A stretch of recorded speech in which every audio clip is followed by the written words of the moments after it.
EVM मशीनां राਹੀਂ ਜਿਹਦੀ ਮਰਜ਼ੀ ਸਰਕਾਰ ਬਣਾ ਲਓ, ਜਿਹਦੇ ਮਰਜ਼ੀ ਵੋਟਾਂ ਦਾ। ईवीएम ਨੂੰ ਨਾਰਮਲੀ ਕੀ ਸਮਝਦੇ हैं, ये कोई मोबाइल नुमा इंस्ट्रूमेंट समझते हैं, लेकिन बिल्कुल ही गलत धारणा है ये। ਤੁਸੀਂ ਇਹਦੇ ਲਈ ਕੀ ਪ੍ਰਬੰਧ ਕੀਤੇ ਨੇ ਕਿ ਇਸ ਵਾਰੀ ਪੰਜਾਬ ਦਾ ਵੋਟਰ ਬੇਖੌਫ ਹੋ ਕੇ ਆਪਣੀ ਵੋਟ ਦਾ ਇਸਤੇਮਾਲ ਕਰ ਸਕੇ? डीसी भी होगा, कोई एसडीएम होगा, कोई भी होगा, इलेक्शन के सामने सब लोग छोटा है। साडा तैयारियां मुकम्मल ਜੀ रिपीट करना, साडा तैयारियां मुकम्मल। ਤੁਸੀਂ ਵੋਟਰ ਬਣੋ, ਵੋਟਰ ਬਣਨ ਤੋਂ ਤੁਹਾਡਾ ਇੰਪੋਰਟੈਂਸ ਬਹੁਤ ਵੱਧ ਜੂਗਾ, ਹਰੇਕ ਬੰਦਾ ਤੁਹਾਨੂੰ ਸਲਾਮ ਮਾਰੇਗਾ। ਤੇ ਉਹਨਾਂ ਲਈ ਤੁਸੀਂ ਐਨਆਰਆਈਜ਼ ਲਈ ਕਿਸ ਤਰ੍ਹਾਂ ਦਾ ਪ੍ਰਬੰਧ ਕੀਤਾ ਹੈ ਵੀ ਉਹ ਵੋਟ ਕਿਵੇਂ ਬਣਾ ਸਕਦੇ ਨੇ ਉੱਥੇ ਬੈਠ ਕੇ? ਚੋਣ ਇੱਕ ਫੈਸਟੀਵਲ ਹੈ ਇੰਡੀਆ ਦੇ ਵਿੱਚ, ਇਸ ਨੂੰ ਅਸੀਂ ਕਹਿੰਦੇ ਹਾਂ ਮਹਾ ਤਿਉਹਾਰ। ਇਸ ਮਹਾ ਤਿਉਹਾਰ ਦੇ ਵਿੱਚ ਤੁਸੀਂ ਜ਼ਰੂਰ ਆਉਣਾ ਚਾਹੀਦਾ। ਜਿਸ ਦਿਨ ਚੋਣ ਹੁੰਦਾ ਹੈ ਲਗਭਗ 2.5 ਲੱਖ ਕਰਮਚਾਰੀ ਕੰਮ ਕਰਦਾ ਹੈ ਇੱਕ ਹੀ ਦਿਨ, ਸਵੇਰ ਤੋਂ ਲੈ ਕੇ ਸ਼ਾਮ ਤੱਕ। ਉਹਨਾਂ ਦਾ ਕ੍ਰਿਮੀਨਲ ਚਾਰजेस ਜਿਹੜੇ ਵੀ ਹੈ ਉਸ ਨੂੰ ਲੋਕਾਂ ਤੱਕ ਜਾਣਕਾਰੀ ਦੇਣ ਲਈ ਉਹ ਇਲੈਕਟ੍ਰੋਨਿਕ ਮੀਡੀਆ, ਪ੍ਰਿੰਟ ਮੀਡੀਆ ਦਾ ਰਾਹੀਂ 3 ਵਾਰ ਉਹ ਅਖਬਾਰ ਦੇ ਵਿੱਚ ਦੇਣਾ ਲਾਜ਼ਮੀ ਹੈ। जागरूकता साडा बहुत इम्पॉर्टेंट एक पार्ट है, क्योंकि जागरूकता के बिना एक वोटर नहीं बनेगा और बिना जागरूकता वोट पाने वास्ते नहीं जाएगा। इस पूरा काम घरे च बह के तुसी कर सकते हो, वोटर बन सकते हो। इस तो पहले दफ्तर जाने की लोड़ पैंदी सी BLO, हुण तुसी कित्थे भी जाने की लोड़ नहीं है।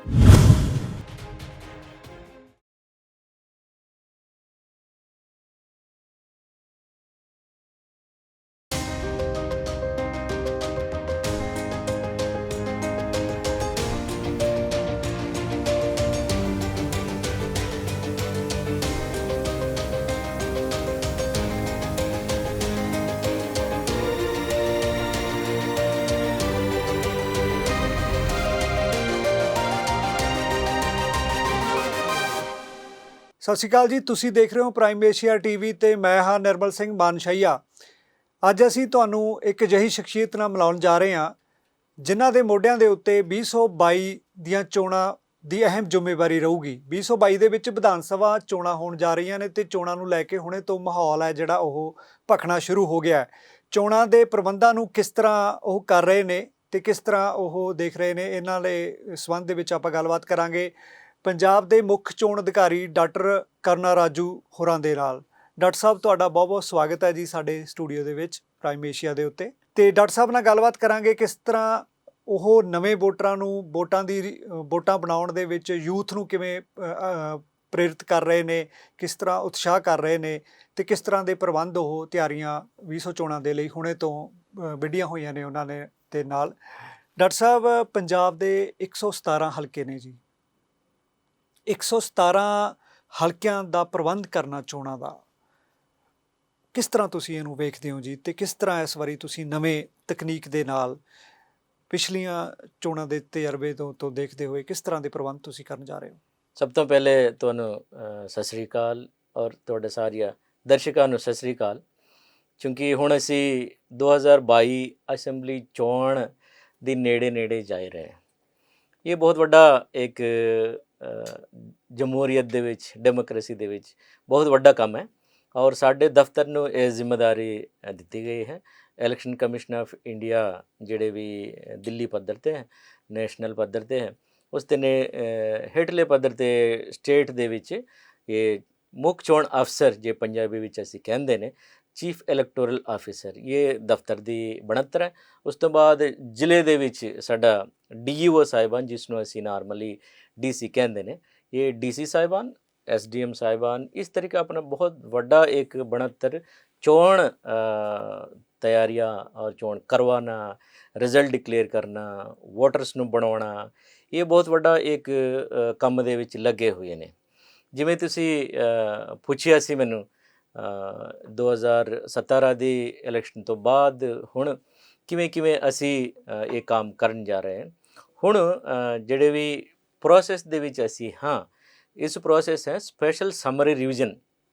ਜਿਹੜੇ ਵੀ ਅਸੀਂ ਚੋਣ ਦੇ ਜਾਂਦੇ ਹਾਂ, ਚੋਣ ਦੇ ਵਿੱਚ ਕਰਾਉਣ ਵਿੱਚ ਵੋਟਰਸ ਨੂੰ ਪੂਰਾ, ਜਿੰਨੇ ਵੀ ਵੋਟਰ ਸਾਹਿਬਾਨ ਜਿਹੜੇ ਵੀ ਵੋਟਰ ਦੀ ਉਮਰ 18 ਸਾਲ ਤੋਂ ਉੱਪਰ ਹੋ ਗਿਆ ਹੈ, ਉਹਨਾਂ ਨੂੰ ਅਸੀਂ ਇਲੈਕਟੋਰਲ ਰੋਲ ਦੇ ਵਿੱਚ ਇੰਕਲੂਡ ਕਰਨਾ ਹੈ। ਜਿਵੇਂ ਇੱਕ ਵਿਅਕਤੀ ਉਹਨਾਂ ਦਾ ਉਮਰ 18 ਸਾਲ ਹੋ ਗਿਆ, ਹਰ ਇੱਕ ਸਾਲ ਇੱਕ ਸਪੈਸ਼ਲ ਸਮਰੀ ਰਿਵੀਜ਼ਨ ਦਾ ਕਾਰਵਾਈ ਹੁੰਦਾ ਹੈ। ਇਸ ਦਾ ਇੱਕ ਤय ਮਿਤੀ ਹੁੰਦਾ ਹੈ, ਇਹ 1/1/2022 ਇਸ ਸਾਲ ਦੀ ਤय ਮਿਤੀ ਹੈ।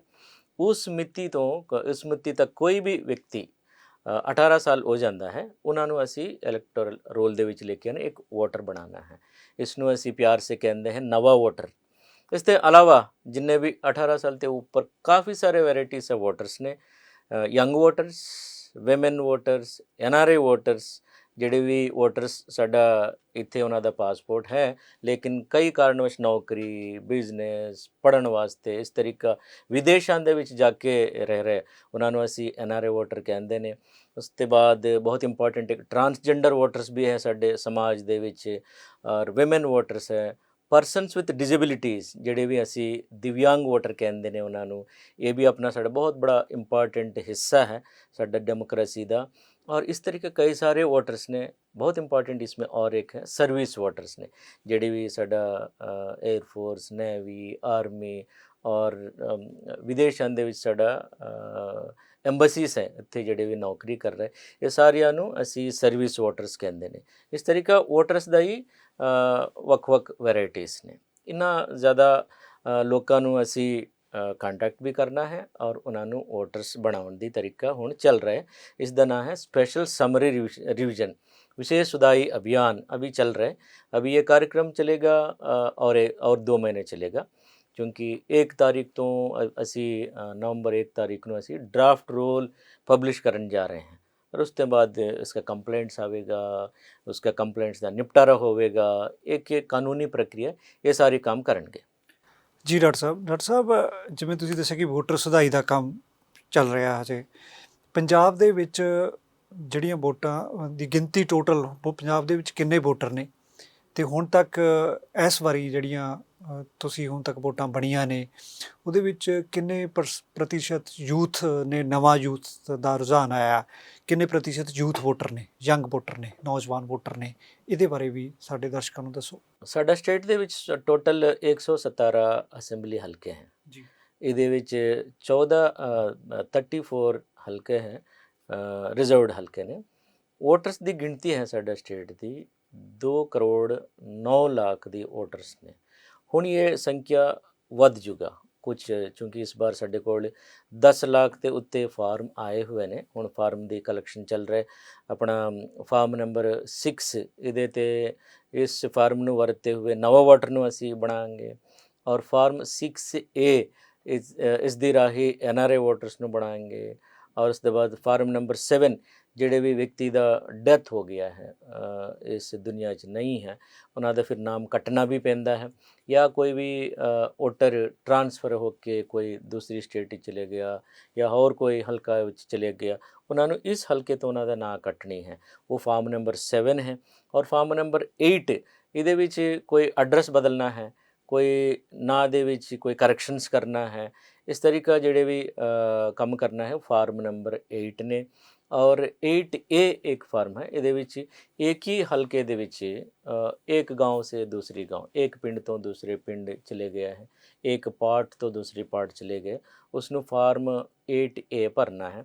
अगर मान लीजिए आपकी कार्ड गुम गया है या कोई नवा कार्ड लेना है तो उसी फार्म 001 भर के फिर तुसी कार्ड ले सकते हैं। ये फार्म भरन दी तरीका है, क्योंकि इस दी बारे में लोगों ਨੂੰ निरंतर ਲਗਾਤਾਰ ਅਵੇਅਰ ਕਰਨ ਦੀ ਕਾਰਵਾਈ ਇਲੈਕਸ਼ਨ ਕਮਿਸ਼ਨ ਵੱਲੋਂ, ਸਾਡਾ CO ਦਫ਼ਤਰ ਵੱਲੋਂ, DC ਦਫ਼ਤਰ ਵੱਲੋਂ, ERO ਜਿਹੜੇ ਵੀ ਸਾਡਾ SDM ਸਾਹਿਬਾਨ, ਉਸ ਹੇਠਲੇ ਪੱਧਰ 'ਤੇ ਬਹੁਤ ਇੰਪੋਰਟੈਂਟ ਸਾਡਾ ਇੱਕ ਅਫਸਰ ਹੈ, ਉਹਨਾਂ ਦਾ ਨਾਮ ਹੈ BLO, ਬੂਥ ਲੈਵਲ ਅਫਸਰ। ਖਾਸ ਕਰਕੇ ਇਹਦੇ ਵਿੱਚ ਟੀਚਿੰਗ ਸਟਾਫ ਕਾਫੀ ਮਾਤਰਾ में लगे ਹੁੰਦੇ ਹੈ। ਇਹ ਬਹੁਤ ਬੜਾ ਇੱਕ ਹਜ਼ਾਰਾਂ ਦੀ ਗਿਣਤੀ ਵਿੱਚ ਐਮਪਲੋਇਜ਼ ਇਸ ਕੰਮ ਦੇ ਵਿੱਚ ਕੰਮ ਕਰਦੇ ਹੈ। ਇਹ ਪੂਰਾ ਰਜਿਸਟ੍ਰੇਸ਼ਨ ਕੰਮ ਹੈ। ਪੰਜਾਬ ਦੇ ਵਿੱਚ ਜਿਵੇਂ 2 ਕਰੋੜ 9 ਲੱਖ ਦੀ ਹੁਣ ਅੱਜ ਦੀ ਮਿਤੀ 'ਤੇ ਵੋਟਰਸ ਨੇ। ਇਹ ਆਉਂਦੇ ਜਨਵਰੀ ਆਉਂਦੇ ਥੋੜ੍ਹਾ बढ़ ਵੀ ਜਾਏਗਾ ਇਹ ਗਿਣਤੀ। ਔਰ ਯੰਗ ਵੋਟਰਸ ਦੀ ਸਾਡਾ ਸਟੇਟ ਦੇ ਵਿੱਚ ਗਿਣਤੀ ਹੋਣਾ ਚਾਹੀਦਾ, ਅਸੀਂ ਸਾਡੇ ਕੋਲ 8 से लेकर 9 लाख वोटर्स होना चाहिए, क्योंकि 18 साल पूरा कर चुके हैं। ਉਹਨਾਂ ਦਾ ਪ੍ਰੈਜ਼ੈਂਸ ਹੈ ਕਾਲਜਾਂ ਦੇ ਵਿੱਚ ਹੁੰਦਾ ਹੈ, ਨਵਾਂ ਨੌਕਰੀ ਲੱਗੇ ਹੋਏ ਹੈ, ਕੋਈ ਟ੍ਰਾਂਸਫਰ ਹੋ ਕੇ ਕੋਈ ਸ਼ਹਿਰ में ਚਲੇ ਗਿਆ ਹੈ। ਇਸ ਨੂੰ ਅਸੀਂ ਬਹੁਤ ਹੀ ਡਾਇਨਾਮਿਕ ਇੱਕ ਗਰੁੱਪ ਹੈ ਸਾਡਾ, ਇੱਕ ਯੂਥ ਗਰੁੱਪ ਹੁੰਦਾ, ਡਾਇਨਾਮਿਕ ਗਰੁੱਪ ਹੁੰਦਾ ਹੈ, ਇੱਕ ਜਗ੍ਹਾ ਨਾਰਮਲੀ ਨਹੀਂ ਰਹਿੰਦੇ ਹਨ। ट्रेनिंग वास्ते, कोचिंग वास्ते, नौकरी वास्ते, अगे पढ़ने वास्ते ये मूव करते रहता है। इसनों असी वी हैव टू कैच देम। ये बहुत बड़ा एक चैलेंज है, एक असी पूरा करना है ਇਹਦੇ ਵਿੱਚ। ਡਾਕਟਰ ਸਾਹਿਬ, ਜਿੱਦਾਂ ਤੁਸੀਂ ਦੱਸਿਆ ਵੀ ਵੋਟਾਂ ਦੀ ਸੁਧਾਈ ਦੇ ਵਿੱਚ ਪਿੰਡਾਂ ਦੇ ਵਿੱਚ ਬਹੁਤ ਸਾਰੇ ਇਹੋ ਜਿਹੇ ਲੋਕ ਹੁੰਦੇ ਨੇ ਜਿਨ੍ਹਾਂ ਨੂੰ ਆਪਣੀ ਵੋਟਾਂ ਦੇ ਵਿੱਚ ਕੱਟੀਆਂ ਗਈਆਂ ਜਾਂ ਵੋਟਾਂ ਦਰੁਸਤ ਕਰਾਉਣੀਆਂ, ਵੋਟਾਂ ਦੇ ਵਿੱਚ ਆਪਣਾ ਕੋਈ ਸੋਧ ਕਰਾਉਣੀ, ਉਹਦੇ ਬਾਰੇ ਅਵੇਅਰਨੈਸ ਘੱਟ ਹੁੰਦੀ ਹੈ, ਜਾਗਰੂਕਤਾ ਘੱਟ ਹੁੰਦੀ ਹੈ। ਉਹਦੇ ਲਈ ਤੁਸੀਂ ਕੀ ਕਰ ਰਹੇ ਹੋ ਪਿੰਡ ਪੱਧਰ ਤੋਂ ਲੈ ਕੇ ਆਮ ਲੋਕਾਂ ਦੇ ਵਿੱਚ ਜਿਹੜੀ ਜਾਣਕਾਰੀ ਹੈ, ਜਿਹੜੇ ਲੋਕ ਸ਼ਾਇਦ ਵੋਟ ਕਰਨੀ ਕਈ ਜ਼ਿਆਦਾ ਉਹਦੀ ਮਹੱਤਤਾ ਨੂੰ ਨਹੀਂ ਸਮਝਦੇ, ਪਰ ਕਈ ਵਾਰੀ ਵੋਟ ਪਾਉਣ ਵੇਲੇ ਉਹਨਾਂ ਨੂੰ ਲੱਗਦਾ ਤੇ ਉਦੋਂ ਵੋਟ ਉਹਨਾਂ ਦੀ ਕਿਤੇ ਨਾ ਕਿਤੇ ਕਈ ਕਾਰਨਾਂ ਕਰਕੇ ਕੱਟੀ ਜਾ ਚੁੱਕੀ ਹੁੰਦੀ ਹੈ। ਅਜਿਹੇ ਲਈ ਤੁਸੀਂ ਕੀ ਪ੍ਰਬੰਧ ਕੀਤੇ? ਬਹੁਤ ਅੱਛਾ ਇੰਪੋਰਟੈਂਟ ਮਹੱਤਵਪੂਰਨ ਪ੍ਰਸ਼ਨ ਹੈ ਇਹ, ਕਿਉਂਕਿ ਜਦੋਂ ਤੱਕ ਤੁਸੀਂ ਤੁਹਾਡਾ ਨਾਂ ਵੋਟਰ ਲਿਸਟ ਦੇ ਵਿੱਚ ਆਏ ਨਹੀਂ ਹੈ, ਤੁਸੀਂ ਵੋਟ ਕਿਵੇਂ ਕਰ ਸਕਦੇ ਹੋ? ਕਿਉਂਕਿ ਵੋਟ ਹੈ ਤੁਹਾਡਾ ਤਾਕਤ ਹੈ, ਵੋਟ ਦੇ ਨਾਲ ਹੀ ਤੁਸੀਂ ਪਾਵਰਫੁਲ ਹੋ ਜਾਂਦੇ ਹੋ, ਔਰ ਵੋਟ ਤੁਹਾਡਾ ਪਹਿਚਾਣ ਹੈ, ਵੋਟ ਤੁਹਾਡਾ ਮਾਣ ਹੈ, ਤੁਹਾਡਾ ਡਿਗਨਿਟੀ ਵੋਟ ਦੇ ਨਾਲ ਬਣਦਾ ਹੈ। ਕਿਉਂਕਿ ਤੁਹਾਡਾ ਨਾਂ ਹੀ ਇਹਦੇ ਵਿੱਚ ਸਾਡਾ ਇਲੈਕਟੋਰਲ ਰੋਲ ਦੇ ਵਿੱਚ ਨਹੀਂ ਆਇਆ, ਮੰਨ ਕੇ ਚਲੋ ਤੁਹਾਡਾ ਇੰਪੋਰਟੈਂਸ ਉਸ ਹੱਦ ਤੱਕ ਫਿਰ ਇਫੈਕਟ ਹੋ ਹੀ ਜਾਂਦਾ ਹੈ। ਇਸ ਨੂੰ ਮੁੱਖ ਰੱਖਦੇ ਹੋਏ ਇਲੈਕਸ਼ਨ ਕਮਿਸ਼ਨ ਵੱਲੋਂ ਇੱਕ ਕਾਰਜਕ੍ਰਮ ਚਲਾਇਆ ਜਾਂਦਾ ਹੈ। ਇਸ ਕਾਰਜਕ੍ਰਮ ਦਾ ਨਾਂ ਹੈ sweep, systematic voter education for electoral participation. ਉਹਨਾਂ ਨੂੰ ਇੱਕ ਤਰੀਕੇ ਨਾਲ ਐਜੂਕੇਟ ਕਰੋ, ਉਹਨਾਂ ਨੂੰ ਫਿਰ ਜਾਣਕਾਰੀ ਦਿਓ ਇਹ ਸਾਰੀਆਂ ਵੈਰਾਈਟੀਜ਼ ਆਫ ਵੋਟਰਸ ਨੂੰ, ਔਰ ਤਾਂ ਕਿ ਰਜਿਸਟ੍ਰੇਸ਼ਨ ਕੰਮ ਦੇ ਵਿੱਚ ਇਹਨਾਂ ਦਾ ਭਾਗੀਦਾਰੀ ਹੋਵੇ, ਔਰ ਹਰੇਕ ਬੰਦਾ ਜਿਹੜੇ ਵੀ ਜਿਨ੍ਹਾਂ ਦਾ ਵੀ ਉਮਰ 18 ਸਾਲ ਹੋ ਗਏ ਉਹ ਵੋਟਰ ਬਣ ਜਾਵੇ। ਸਭ ਤੋਂ ਪਹਿਲੇ ਉਹਨਾਂ ਨੂੰ ਵੋਟਰ ਬਣਾਉਣਾ ਹੈ। ਹੁਣ ਜਿਹੜੇ ਵੀ ਫੇਜ਼ ਚੱਲ ਰਿਹਾ ਇਹ ਫੇਜ਼ ਹੁਣ ਇਹ ਅਕਤੂਬਰ ਨਵੰਬਰ ਤੱਕ ਦਿਸੰਬਰ ਤੱਕ ਅਸੀਂ ਇਹੀ ਕੰਮ ਕਰਾਂਗੇ, ਕਰ ਪਹੁੰਚेंगे ਤਾਂ ਕਿ ਲੋਕਾਂ ਨੂੰ ਇਨਫੋਰਮੇਸ਼ਨ ਹੋ ਜਾਵੇ, ਵੋਟ ਦੀ ਮਹੱਤਤਾ ਬਾਰੇ ਮੈਂ ਇਨਫੋਰਮੇਸ਼ਨ ਹੋਵੇ, ਕਿੱਥੇ ਵੋਟ ਬਣਦਾ ਹੈ ਔਰ ਕਿਹੜੇ ਫਾਰਮ ਭਰਨੇ ਹੈ, ਔਰ ਕੌਣ ਦਫ਼ਤਰ ਦੇ ਵਿੱਚ ਤੁਹਾਨੂੰ ਸਹਾਇਤਾ ਮਿਲ ਸਕਦੇ ਹੈ, ਕਿਹੜੇ ਇਨਫੋਰਮੇਸ਼ਨ ਟੈਕਨੋਲੋਜੀ ਐਪਸ ਨੇ। ਅੱਜ ਦੀ ਜ਼ਮਾਨਾ ਐਪਸ ਦੀ ਹੈ, ਯੂਥ ਹਮੇਸ਼ਾ ਮੋਬਾਈਲ 'ਤੇ ਖੇਡਦੇ ਹੈ ਔਰ ਦੇਖਦੇ ਰਹਿੰਦਾ ਹੈ, ਐਂਟਰਟੇਨਮੈਂਟ ਵੀ ਹੈ, ਨੌਲੇਜ ਵੀ ਹੈ। ਇਲੈਕਸ਼ਨ ਕਮਿਸ਼ਨ ਨੇ ਸੋਸ਼ਲ ਮੀਡੀਆ ਦੇ ਵਿੱਚ ਕਾਫੀ ਐਪਸ ਪਾਏ ਹੋਏ ਨੇ, ਇਸ ਐਪਸ ਦੀ ਰਾਹੀਂ ਇਹਨਾਂ ਨੂੰ ਇਨਫੋਰਮੇਸ਼ਨ ਮਿਲਦੀ ਰਹਿੰਦੀ ਹੈ। ਵਿਮਨ ਨੂੰ ਖਾਸ ਕਰਕੇ ਸਾਡਾ ਮਹਿਲਾ ਵੋਟਰਸ ਨੂੰ ਕਿਵੇਂ ਅਸੀਂ ਫਿਰ ਵੋਟਰਸ ਬਣਾ ਸਕਦੇ हैं, ये सभी एक सिस्टमेटिक वोटर अवेयरनेस वास्ते electronic media, print media, social media ਜਿਹੜੇ ਵੀ ਆਪਣਾ ਪੁਰਾਣਾ ਵੇਲੇ ਤੋਂ ਆ ਰਹੇ ਪ੍ਰੈਸ, ਜਿਹੜੇ ਵੀ ਪ੍ਰਿੰਟ ਅਖਬਾਰਾਂ ਦੇ ਵਿੱਚ ਅਸੀਂ ਐਡਵਰਟਾਈਜ਼ਮੈਂਟਸ ਦਿੰਦੇ ਰਹਿੰਦੇ ਹਾਂ, ਫਲਾਇਰਸ ਦਿੰਦੇ ਹਾਂ। ਹੁਣੀ ਜਿਹੜਾ ਅਸੀਂ ਫਲਾਇਰਸ ਦਾ ਸਿਸਟਮ ਸ਼ੁਰੂ ਕੀਤਾ, ਔਰ ਆਊਟਡੋਰ ਫਲੈਕਸ ਲਗਾਉਣਾ ਹੈ, ਵੱਡੇ ਫਲੈਕਸ ਲਗਾ ਕੇ ਸ਼ਹਿਰਾਂ ਦੇ ਵਿੱਚ। ਹੁਣ ਇਸ ਕੰਮ ਆਉਣੇ ਵਾਲੇ ਕੰਮ ਦੇ ਬਹੁਤ ਜ਼ੋਰ ਸੇ ਅਸੀਂ ਲੋਕਾਂ ਨੂੰ ਇਸ ਐਡਵਰਟਾਈਜ਼ਮੈਂਟ ਦੇ ਰਾਹੀਂ ਫਿਰ ਇਹ ਕੰਮ ਪੂਰਾ ਇਨਫੋਰਮੇਸ਼ਨ ਦੇਵਾਂਗੇ, ਕਿਉਂਕਿ ਇਹ ਇੱਕ 360 ਡਿਗਰੀ ਕਵਰ ਕਰਨੇ ਵਾਲੇ ਐਡਵਰਟਾਈਜ਼ਮੈਂਟ ਪ੍ਰੋਸੀਜਰ ਹੈ। ਇਹਦੇ ਵਿੱਚ ਪਿੰਡਾਂ ਦੇ ਵਿੱਚ ਜਿਹੜੇ ਵੀ ਇੱਕ ਬੂਥ ਹੁੰਦਾ ਹੈ, ਬੂਥ 1200 ਵੋਟਰਸ ਦੀ ਵਾਸਤੇ ਬੂਥ ਹੁੰਦਾ ਹੈ, ਉਸ ਨੂੰ ਅਸੀਂ 1200 ਲੋਕਾਂ ਨੂੰ ਅਵੇਅਰ ਕਰਨ ਦੀ ਇੱਕ BLO ਸਾਹਿਬਾਨ ਇੱਕ ਟੀਮ ਹੈ, ਉਸ ਟੀਮ ਕੰਮ ਕਰਦੀ ਹੈ। ਨੁੱਕੜ ਨਾਟਕ ਕਰਦੇ ਹੈ, ਨਹੀਂ ਤਾਂ ਟਰੈਕਟਰਾਂ ਦੇ ਵਿੱਚ ਸਾਡੇ ਸਟੇਟ ਦੇ ਵਿੱਚ ਟਰੈਕਟਰ ਬਹੁਤ ਮਹੱਤਵਪੂਰਨ ਇੱਕ ਮਸ਼ੀਨ ਹੈ, ਲੇਕਿਨ ਲੋਕ ਉਹਨਾਂ ਦੇ ਟਰੈਕਟਰ ਦੇ ਨਾਲ ਵੀ ਕਾਫੀ ਸੈਂਟੀਮੈਂਟਲੀ ਜੁੜੇ ਹੋਏ ਹਨ। ਮਤਲਬ ਜਾਗਰੂਕਤਾ ਦੇ ਲਈ ਤੁਸੀਂ ਇਹ ਸਾਰੇ? ਹਾਂ, ਜਾਗਰੂਕਤਾ ਸਾਡਾ ਬਹੁਤ ਇੰਪੋਰਟੈਂਟ ਇੱਕ ਪਾर्ट है, क्योंकि जागरूकता के बिना एक वोटर नहीं बनेगा और बिना जागरूकता वोट पाने वास्ते नहीं जाएगा, क्योंकि दो है साडा, एक राइट हैंड एक लेफ्ट हैंड, दोनों काम साथ ही साथ चलना है जी।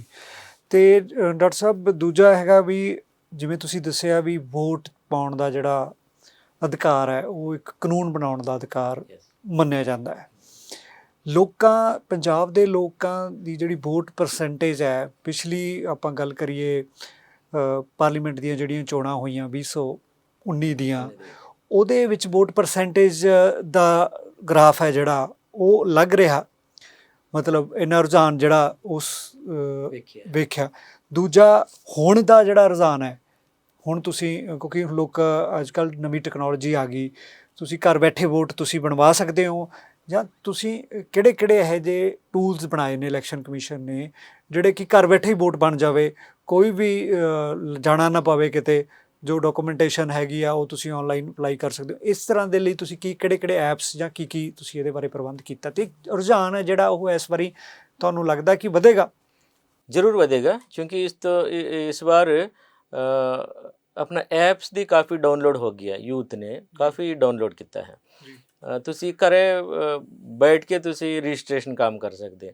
ਇੱਕ ਸਾਡੇ ਕੋਲ ਐਪ ਹੈ ਵੋਟਰ ਹੈਲਪਲਾਈਨ ਐਪ, ਇਹਦੇ ਵਿੱਚ ਤੁਸੀਂ ਜਾ ਕੇ ਤੁਸੀਂ ਅਪਲਾਈ ਕਰ ਸਕਦੇ ਹੋ farm 6, farm 7, farm 8A, 6A, ਜਿਹੜੇ ਵੀ ਫਾਰਮ ਤੁਹਾਨੂੰ ਠੀਕ ਲੱਗਦਾ ਹੈ। ਅਗਰ ਨਵਾਂ ਵੋਟਰ ਹੈ ਉੱਥੇ ਬਹਿ ਕੇ ਤੁਸੀਂ ਰਜਿਸਟ੍ਰੇਸ਼ਨ ਕਰ ਸਕਦੇ। ਜਿਵੇਂ ਤੁਹਾਡਾ ਫਾਰਮ ਫਿਲ ਹੋ ਗਿਆ ਉਹ ਸਾਡੇ ਕੋਲ ਆਈ ਜਾਂਦਾ ਜੀ, ਉਸ ਨੂੰ ਫਿਰ ਅਸੀਂ ਮਾਰਕ ਕਰਦੇ ਹਾਂ, ਸਾਡਾ ERO ਸਾਹਿਬਾਨ ਜਿਹੜੇ ਉਹਨਾਂ ਨੂੰ ਅਸੀਂ ਕਹਿੰਦੇ ਹਾਂ ਇਲੈਕਟੋਰਲ ਰਜਿਸਟ੍ਰੇਸ਼ਨ ਆਫਿਸਰ, ਉਹ ਮਾਰਕ ਕਰਦਾ ਹੈ ਉਸ ਏਰੀਆ ਦੀ BLO ਸਾਹਿਬਾਨ। ਇਹ ਸभी चीज़ मोबाइल ਤੇ ਹੀ ਹੋ ਰਿਹਾ है, कोई एक दूजन नहीं मिल रहा है, वर्चुअल हो रहे काम पूरा, ऑनलाइन हो रहे काम पूरा।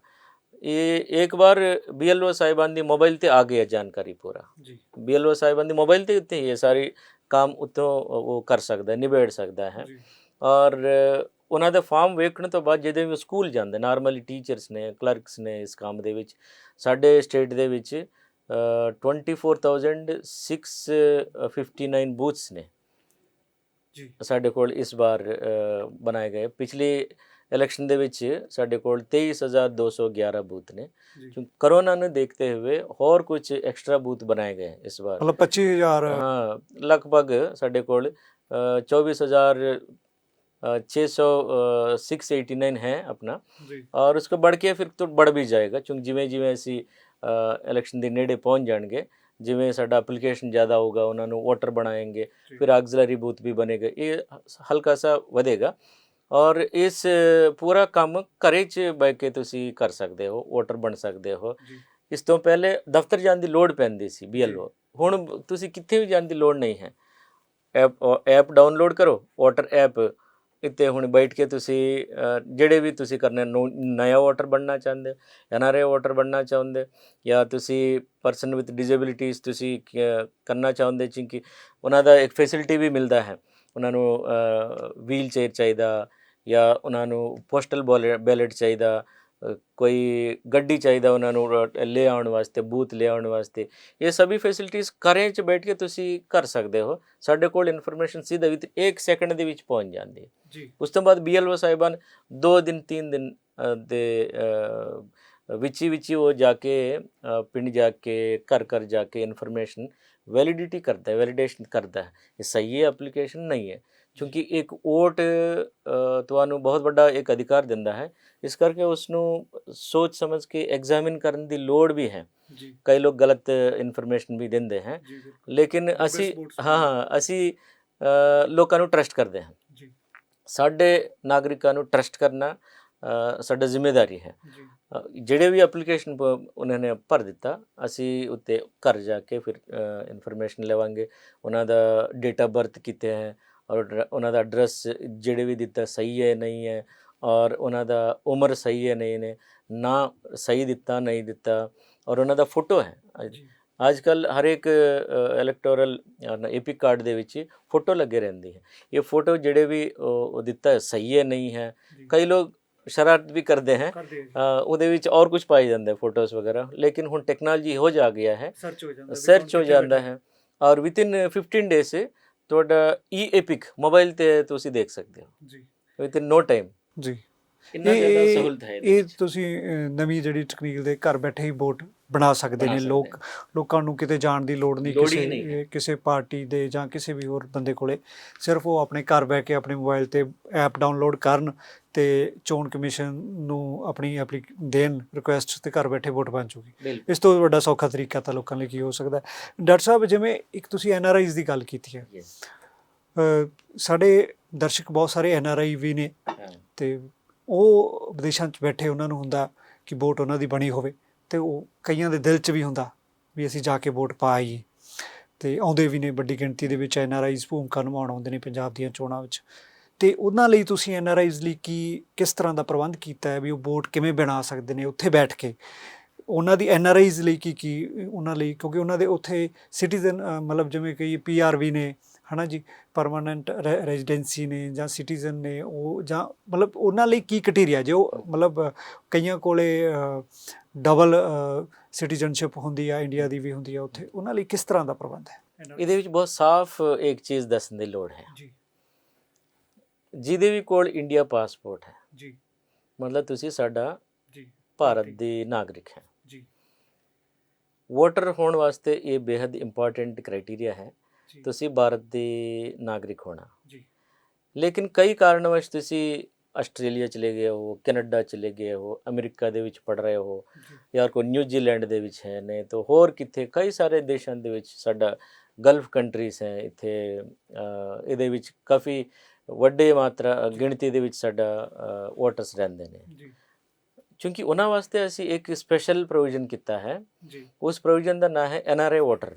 ਜੀ ਤੁਸੀਂ ਸਾਨੂੰ ਕੰਟੈਕਟ ਕਰੋ, ਤੁਸੀਂ ਗੱਲ ਵੀ ਮੋਬਾਈਲ ਦੇ ਐਪ ਦੇ ਰਾਹੀਂ ਮੈਸੇਜ ਭੇਜ ਸਕਦੇ ਹੋ। ਇੱਕ ਨੰਬਰ ਵੀ ਹੈ 1950, ਇਹ ਟੋਲ ਫ੍ਰੀ ਨੰਬਰ ਹੈ, ਤੁਸੀਂ ਕਾਲ ਕਰ ਸਕਦੇ ਹੋ।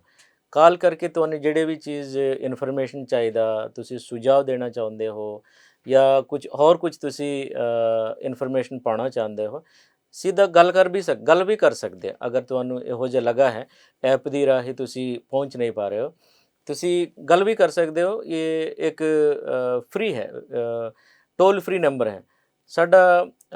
ਇਹ ਕੰਟੈਕਟ ਸੈਂਟਰਸ ਬਣਿਆ ਹੋਇਆ ਹੈ, ਉੱਤੇ ਤੁਹਾਨੂੰ ਪੂਰਾ ਇਨਫੋਰਮੇਸ਼ਨ ਮਿਲੂਗਾ ਔਰ ਤੁਹਾਨੂੰ ਅਸੀਂ NRI ਵੋਟਰ ਬਣਾਵਾਂਗੇ।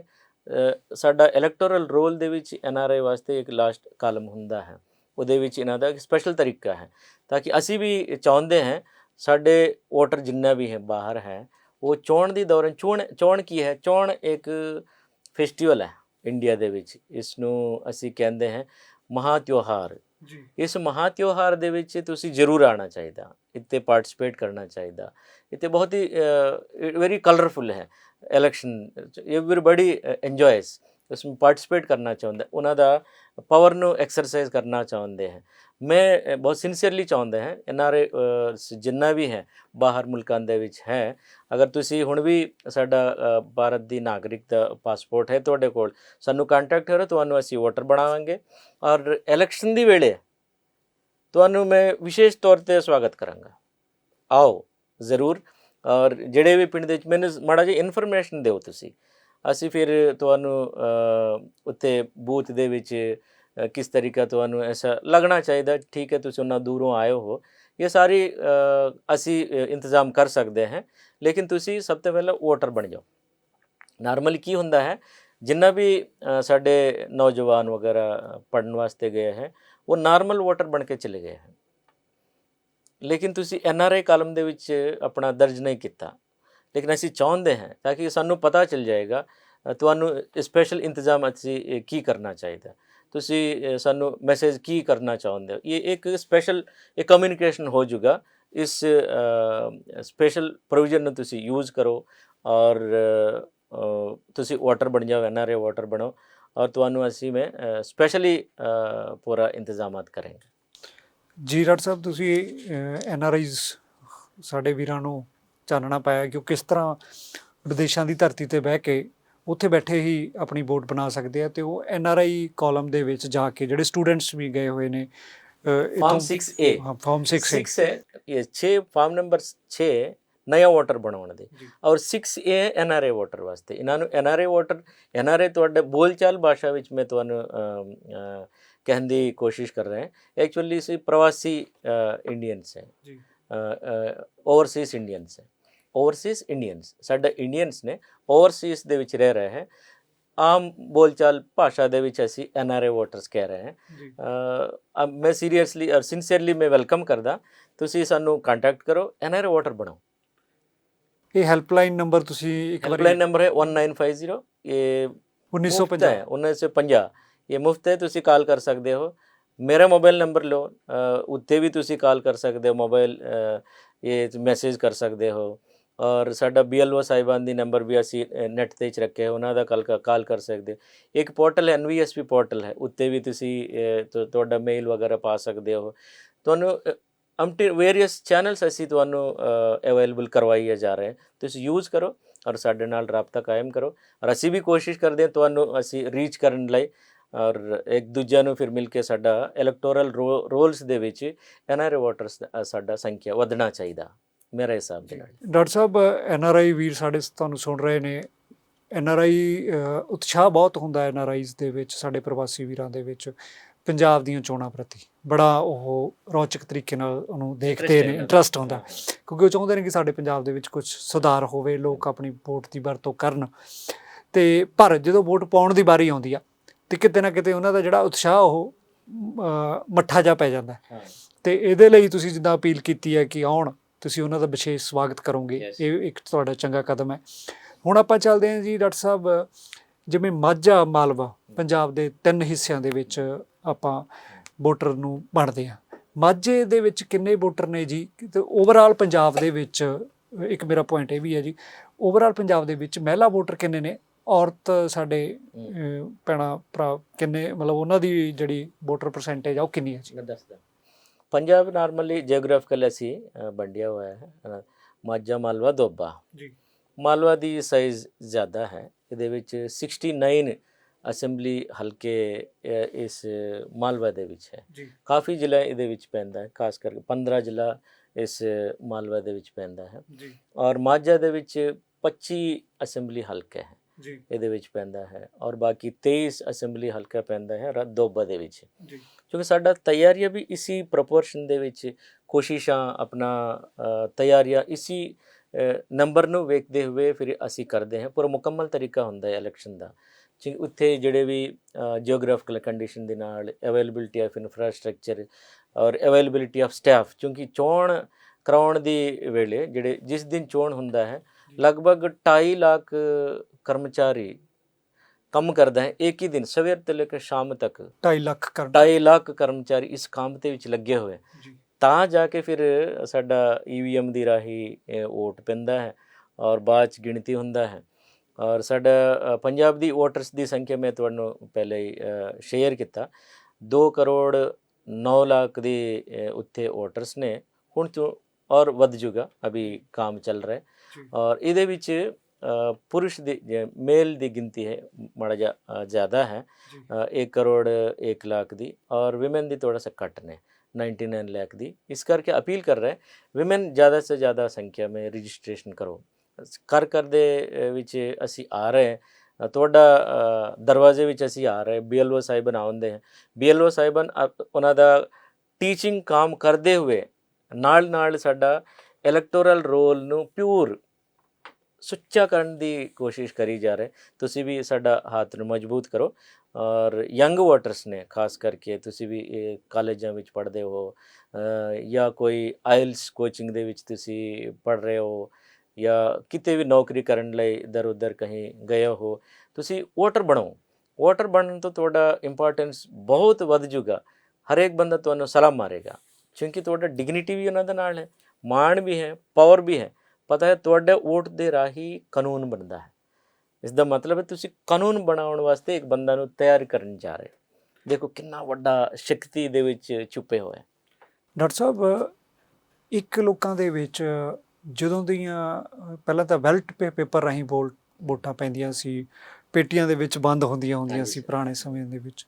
ਹੁਣ ਨਵੀਂ ਟੈਕਨੋਲੋਜੀ ਆ ਗਈ, ਦੁਨੀਆ ਬਦਲ ਰਹੀ ਆ। ਤੁਸੀਂ EVM ਦਾ ਜਿਹੜਾ ਰੁਝਾਨ ਚੱਲਿਆ, EVM ਰਾਹੀਂ ਵੋਟਾਂ ਪੈਂਦੀਆਂ ਜ਼ਿਆਦਾ, ਮਸ਼ੀਨ ਦੇ ਉੱਤੇ ਇੱਕ ਬਟਨ ਤੁਸੀਂ ਦੱਬ ਦੇਣਾ, ਪਰ ਉਹਦੀ ਭਰੋਸੇਯੋਗਤਾ ਦੇ ਉੱਤੇ ਬੜੇ ਸਵਾਲ। ਵਿਰੋਧੀ ਪਾਰਟੀਆਂ ਸੱਤਾ ਧਿਰ ਤੋਂ ਜਿਹੜੀ ਜਿੱਤ ਜਾਂਦੀ ਆ ਉਹ ਤਾਂ ਕੀ ਬੋਲਦੀ ਆ, ਜਿਹੜੀ ਹਾਰ ਜਾਂਦੀ ਆ ਉਹ ਪਾਰਟੀ ਜ਼ਰੂਰ ਬੋਲਦੀ ਆ ਕਿ EVM ਮਸ਼ੀਨਾਂ ਜੀ ਕੈਪਚਰ ਕਰ ਲਈਆਂ, EVM ਮਸ਼ੀਨਾਂ ਇਹ ਹੋ ਗਿਆ ਉਹ ਹੋ ਗਿਆ। ਇਹਦੇ ਨਾਲ ਲੋਕਾਂ ਦੇ ਵਿੱਚ ਬੜਾ ਭੁਲੇਖਾ ਜਿਹਾ ਪੈ ਜਾਂਦਾ ਹੈ। ਲੋਕ ਕਹਿੰਦੇ ਵੀ ਸ਼ਾਇਦ ਬਟਨ ਨਾਲ ਹੀ ਸਰਕਾਰਾਂ ਆਪਦੇ ਹਿਸਾਬ ਨਾਲ ਵੋਟਾਂ ਪਵਾ ਲੈਂਦੀਆਂ। ਜਿਹੜੇ ਵਿਚਾਰੇ ਪਿੰਡਾਂ ਦੇ ਲੋਕ ਨੇ ਖਾਸ ਕਰਕੇ ਜਾਂ ਦੂਜੇ ਨੇ, ਵੀ EVM ਮਸ਼ੀਨਾਂ ਰਾਹੀਂ ਜਿਹਦੀ ਮਰਜ਼ੀ ਸਰਕਾਰ ਬਣਾ ਲਓ, ਜਿਹਦੇ ਮਰਜ਼ੀ ਵੋਟਾਂ ਦੱਬ ਲਓ। ਇਹਦੇ ਵਿੱਚ ਸੁਪਰੀਮ ਕੋਰਟ ਦੇ ਵਿੱਚ ਵੀ ਕੇਸ ਇਹ ਚੱਲਿਆ। ਈਵੀਐਮ ਦੀ ਭਰੋਸੇਯੋਗਤਾ ਚੈੱਕ ਕਰਨ ਲਈ ਤੁਸੀਂ ਲੋਕਾਂ ਦਾ ਵਿਸ਼ਵਾਸ ਜਿੱਥੇ ਜਿੱਥੇ ਸਵਾਲ ਖੜੇ ਹੁੰਦੇ ਨੇ ਵੀ ਉਹ ਮਸ਼ੀਨ ਜਦੋਂ ਵੋਟ ਪਾਉਣੀ ਜਦੋਂ ਪੇਟੀ ਤਾਂ ਆਪਾਂ ਚੈੱਕ ਕਰ ਲੈਂਦੇ ਵੀ ਪੇਟੀ ਤਾਂ ਖਾਲੀ ਆ ਭਾਈ ਮੁੱਧੀ ਕਰ ਦਿਆਂਗੇ ਇਹਨੂੰ ਕਿਵੇਂ ਚੈੱਕ ਕਰਾਂਗੇ ਜੀ ਵੀ ਇਹਦੇ ਵਿੱਚ ਇਹਦਾ ਬਟਨ ਹੈ ਜਿਹੜਾ ਮਤਲਬ ਇਹ ਭਰੋਸੇਯੋਗਤਾ ਕਿਸ ਤਰ੍ਹਾਂ ਤੁਸੀਂ ਸਮਝਦੇ ਹੋ? ਹਾਂ, ਬਹੁਤ ਇੰਪੋਰਟੈਂਟ ਪ੍ਰਸ਼ਨ ਹੈ ਕਿਉਂਕਿ ਇਹਦਾ ਤੇ ਅਖਬਾਰਾਂ ਦੇ ਵਿੱਚ ਪੋਲੀਟੀਸ਼ੀਅਨਸ ਕਈ ਸਾਰੇ ਪ੍ਰਸ਼ਨ ਚੱਕਦੇ ਹਨ। ਇਸ ਦਾ ਕਾਰਨ ਇਹ ਹੈ ਉਹ ਖੁਦ ਯੂਜ਼ ਕਰਕੇ ਦੇਖਣ ਦੇ ਵਿੱਚ ਮਾੜਾ ਜਿਹਾ ਧਿਆਨ ਦੇਣ ਵਾਲੀ ਗੱਲ ਹੈ। ਇਨ੍ਹਾਂ ਇਲੈਕਸ਼ਨਸ ਈਵੀਐਮ ਦੀ ਰਾਹੀਂ ਹੋ ਰਹੇ, ਰਿਜ਼ਲਟ ਵੱਖ-ਵੱਖ ਆਉਂਦੇ ਆ ਹਰ ਵਾਰ। ਪਿਛਲੀ ਵਾਰ ਹੋਰ ਕੋਈ ਜਿੱਤ ਗਿਆ, ਇਸ ਤੋਂ ਪਹਿਲਾਂ ਹੋਰ ਕੋਈ ਜਿੱਤ ਗਿਆ, ਔਰ ਹਮੇਸ਼ਾ ਜਿਹੜੇ ਵੀ जीतते हैं वो ਇਹਨਾਂ ਦਾ ਕੋਈ ਨਾਰਮਲ ਗੱਲ ਹੈ। ਜੋ ਹਾਰਦੇ हैं वो ਜ਼ਰੂਰ ਇਸ ਪ੍ਰਸ਼ਨ ਚੱਕਦੇ हैं। ਸੋ ਅੱਛੀ ਬਾਤ ਹੈ, ਡੈਮੋਕ੍ਰੇਸੀ ਦੇ ਵਿੱਚ ਕੁਐਰੀ ਕਰਨਾ ਬਹੁਤ ਇੰਪੋਰਟੈਂਟ ਹੈ। ਤੁਸੀਂ ਕੁਐਰੀ ਕਰਨਾ ਚਾਹੀਦਾ। ਔਰ ਮੈਂ ਇਸ ਸਟੇਟ ਦੀ ਇਲੈਕਸ਼ਨ ਦੀ ਇੰਚਾਰਜ ਹੈ, ਮੁੱਖ ਚੋਣ ਅਫਸਰ ਦੇ ਨਾਤੇ ਤੁਹਾਡਾ ਹਰ ਤਰੀਕਾ ਗੱਲਾਂ ਨੂੰ ਸਾਫ਼ ਸੁਥਰੇ ਢੰਗ ਨਾਲ ਤੁਹਾਡੇ ਸਾਹਮਣੇ ਪੇਸ਼ ਕਰਨ ਦੀ ਜ਼ਿੰਮੇਵਾਰੀ ਮੇਰਾ ਹੈ। ਕੋਈ ਵੀ ਪ੍ਰਸ਼ਨ ਤੁਸੀਂ ਪੁੱਛ ਸਕਦੇ ਹੋ। ਈਵੀਐਮ ਦੇ ਬਾਰੇ ਮੈਂ ਤੁਹਾਨੂੰ ਹਲਕਾ ਇਨਫੋਰਮੇਸ਼ਨ ਦੇਣਾ ਚਾਹੁੰਦੇ ਹਾਂ। ਇਹ ਸਾਡਾ ਈਵੀਐਮ ਹੈ, ਇਲੈਕਟ੍ਰੋਨਿਕ ਵੋਟਿੰਗ ਮਸ਼ੀਨ। ਇਹਦੇ ਵਿੱਚ 3 ਯੂਨਿਟ ਨੇ। ਇੱਕ ਕੰਟਰੋਲ ਯੂਨਿਟ ਹੈ ਜਿੱਥੇ ਬੈਲਟ ਪੇਪਰ ਇਸ਼ੂ ਹੁੰਦਾ ਹੈ। ਜਿਹੜੇ ਸਾਡਾ ਪ੍ਰੈਸਾਈਡਿੰਗ ਅਫਸਰ, ਇੱਕ ਪ੍ਰਿੰਸੀਪਲ, ਇੱਕ ਨੌਕਰੀ ਕਰਦੇ ਪ੍ਰਿੰਸੀਪਲ ਸਾਹਿਬ, ਉਸ ਲੈਵਲ ਦੀ ਅਫਸਰ ਸਾਹਿਬਾਨ ਹੈ, ਉਹ ਬੈਲਟ ਪੇਪਰ ਇਸ਼ੂ ਕਰਦੇ ਹੈ ਜੀ ਕੰਟਰੋਲ ਯੂਨਿਟ ਦੀ ਰਾਹੀਂ।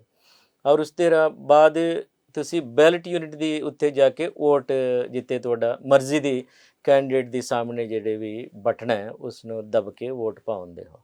ਔਰ ਉਸ ਤੋਂ ਬਾਅਦ ਤੁਹਾਨੂੰ ਯਕੀਨ ਦੇਣ ਲਈ ਇੱਕ ਵੀਵੀਪੈਟ ਆ ਗਿਆ ਹੈ। ਤੁਸੀਂ वेरीफाई कर सकते हैं, voter verifiable paper audit trail है ये।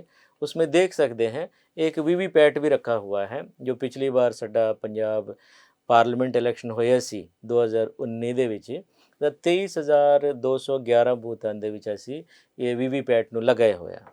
ਜੋ ਉਸਦੇ ਕੀ ਹੁੰਦਾ ਹੈ, ਜਿਹੜੇ ਵੀ ਤੁਸੀਂ ਬਟਨ ਦਬਿਆ ਉਸ ਤੋਂ ਬਾਅਦ ਜਿਹੜੇ ਵੀ ਤੁਹਾਡਾ ਕੈਂਡੀਡੇਟ ਹੈ ਉਹਨਾਂ ਦਾ ਸੀਰੀਅਲ ਨੰਬਰ ਔਰ ਉਸ ਦਾ ਸਿੰਬਲ, ਇਲੈਕਸ਼ਨ ਸਿੰਬਲ, ਉਹ ਤੁਹਾਡਾ ਫਿਰ ਵੀਵੀਪੈਟ ਦੇ ਵਿੱਚ ਤੁਹਾਨੂੰ ਦਿਖਾਈ ਦਿੰਦੀ ਇੱਕ ਸਲਿੱਪ ਪ੍ਰਿੰਟ ਹੋ ਕੇ।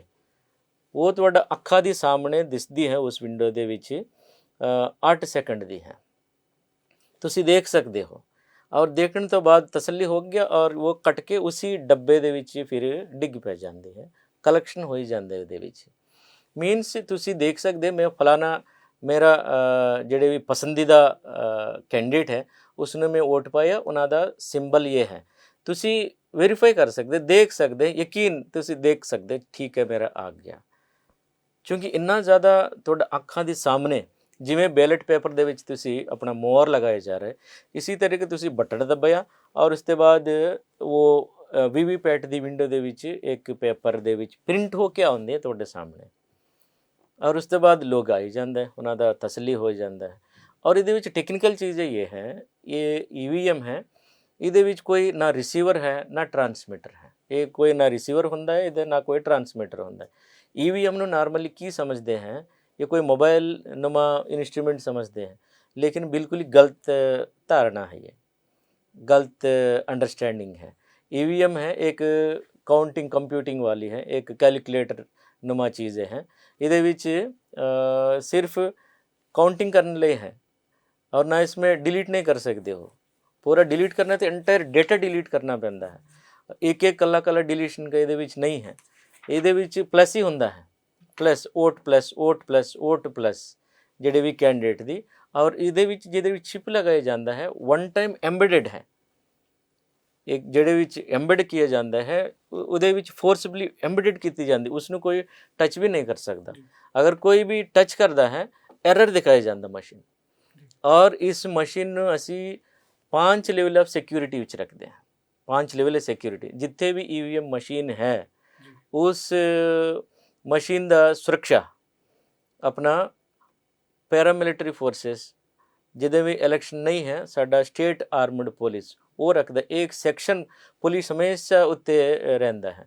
ਔਰ ਇਸ ਦਾ ਜੋ ਤਾਲਾ ਚਾਬੀ ਹੈ ਉਸ ਨੂੰ ਪੋਲੀਟੀਸ਼ੀਅਨਸ ਦੀ ਦਸਖਤ, ਉਸ ਜ਼ਿਲ੍ਹੇ ਦੇ ਵਿੱਚ ਪੋਲੀਟੀਸ਼ੀਅਨਸ ਹੁੰਦਾ ਹੈ, ਉਹਨਾਂ ਦੀ ਦਸਖਤ, ਉਹਨਾਂ ਦਾ ਉੱਥੇ ਦਸਖਤ ਹੁੰਦਾ ਹੈ, ਉਸਕੇ ਬਿਨਾ ਉਹ ਖੋਲ੍ਹ ਵੀ ਨਹੀਂ ਸਕਦਾ। ਉਹ ਡਬਲ ਲਾਕ ਦੇ ਵਿੱਚ ਰਹਿੰਦਾ ਹੈ।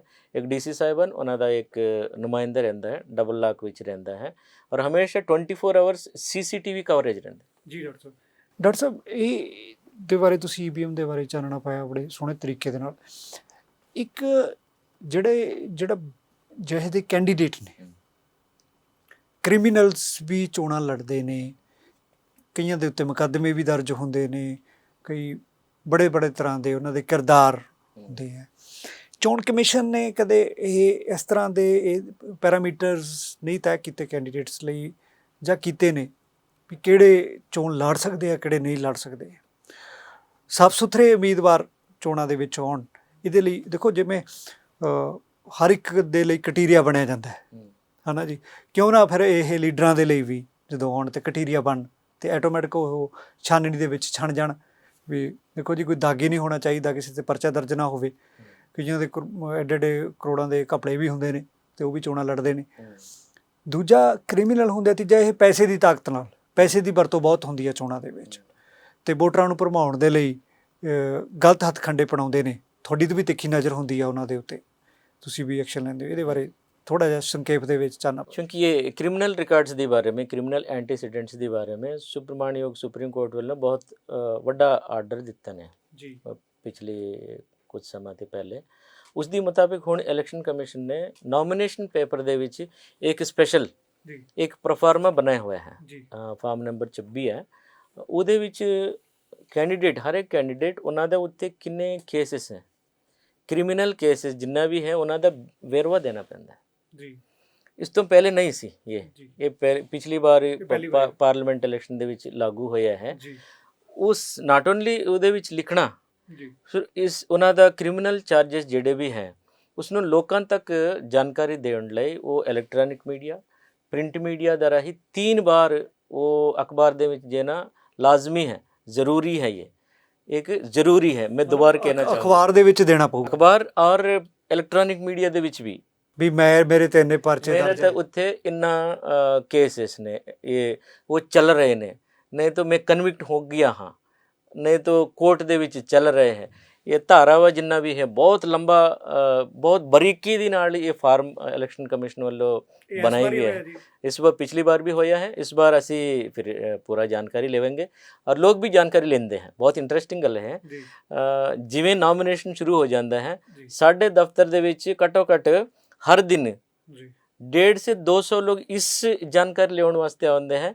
ਸਾਡਾ ਹਲਕੇ ਦੀ ਜਿਹੜੇ ਵੀ ਕੈਂਡੀਡੇਟਸ ਨੇ ਉੱਥੇ ਕਿੰਨਾ ਕੇਸਿਸ ਨੇ, ਕਿੰਨਾ ਦੇ ਕੇਸਿਸ ਨੇ, ਇਹ ਸਿਰਫ ਜਾਣਕਾਰੀ ਲੈਣ ਵਾਸਤੇ ਆਉਂਦੇ। ਪਿਛਲੀ ਵਾਰ ਮੈਨੂੰ ਕਾਫੀ ਚੰਗਾ ਲੱਗਾ ਕਿਉਂਕਿ ਲੋਕ ਇੰਨਾ ਇੰਪੋਰਟੈਂਸ ਦਿੰਦੇ ਹੈ ਉਹਨਾਂ ਦਾ ਕੈਂਡੀਡੇਟ ਦੀ ਸਾਫ ਸੁਥਰਾ ਹੋਣ ਦੀ, ਹਾਂ ਬਹੁਤ ਚੈੱਕ ਕਰਦੇ ਹੈ। ਔਰ ਇਸ ਫਾਰਮ 26 ਦੇ ਵਿੱਚ ਹੋਰ ਇੱਕ ਬਹੁਤ ਇੰਪੋਰਟੈਂਟ ਚੀਜ਼ ਹੈ, ਬੈਂਕ ਦੀ ਉਹਨਾਂ ਦਾ ਡਿਟੇਲ ਜੀ, ਔਰ ਉਹਨਾਂ ਦਾ ਕਰਜ਼ਾ ਜੀ, ਇਹ ਕੋਈ ਡਿਊਸ ਹੈ, ਇਹ ਸਾਰੀਆਂ ਚੀਜ਼ ਵੀ ਉਹਦੇ ਵਿੱਚ ਦੇਣਾ ਹੈ। ਔਰ ਕਿਹੜੇ ਕੰਪਨੀ ਦੇ ਵਿੱਚ ਡਾਇਰੈਕਟਰ ਨੇ, ਇਹ ਹੈ ਉਹ ਸਾਰੀ प्रॉपर्टी का डिटेल भी देना पैंदा है क्योंकि ये बहुत इस बार इंपॉर्टेंट चीज़ें हैं। और पोलिटिकल पार्टी भी उन्होंने वैबसाइट दे विच पाना है, उन्होंने जिन्ना भी कैंडिडेट्स ਨੂੰ सेटअप किया गया है ਉਹਨਾਂ ਦਾ डिटेल पूरा वो भी अखबारों ਦੇ ਵਿੱਚ देना है जी। ਉਹੀ ਉਮੀਦਵਾਰ ਤੌਰ ਤੇ ਲੜ ਸਕਣਗੇ।